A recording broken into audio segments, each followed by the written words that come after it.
I could smell their arrival before I could see them. My wife stood at my side on our rooftop. It seemed that the whole city wanted to view these strangers, the white gods, vassals of Quetzalcoatl. They had swept through our lands like a fire, scorching everything in their path. After the carnage at Cholula, Montezuma had held a council of nobles. His brother advised him to treat the invaders as enemies, while others, led by Montezuma's nephew, proposed to greet them as friends. After having listened to the various opinions, Montezuma appealed to our nobles to greet the invaders as friends. He argued that if war were declared, the most vulnerable of citizens, the elders, the women, and children would suffer greatly. As I watched the procession unfold, worry for my wife and the future of our city descended upon me like a dark cloud. These warriors and their powerful weapons had slaughtered all who opposed them. The words of my uncle, that these men were impostors, rang in my head.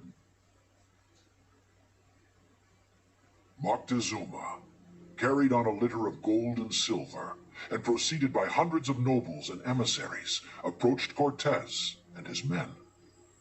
His cloak was fringed with jewels, and his sandals were made of gold. As he descended from his litter and walked amongst his subjects, they bowed and averted their gaze. Moctezuma welcomed Cortez to the capital. The Spaniard offered the king a necklace of colored crystals, but as he approached to embrace him, Moctezuma's attendants blocked his path. Cortez told Moctezuma that he had nothing to fear. Moctezuma ordered that the Spaniards be housed in his father's palace and provided with whatever they required.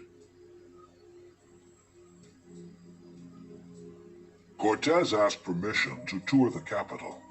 He and his men were shown the public buildings, the aviary and zoo, and the great market, as well as the temples with their gruesome display of skulls. Their visits allowed them to acquaint themselves with the capital's topography, its resources, and the location of its silver and gold mines.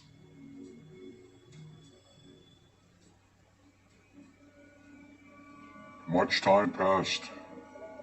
The foreigners often walked among the market stalls, and we merchants greeted them as honored guests of our revered king. At night, these men fired their weapons, creating thunderous bolts of lightning and acrid smoke that wafted over our homes.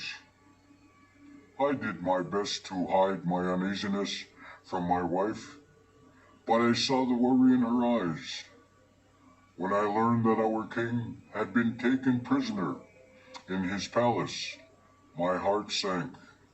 All pretense of friendship with these men evaporated.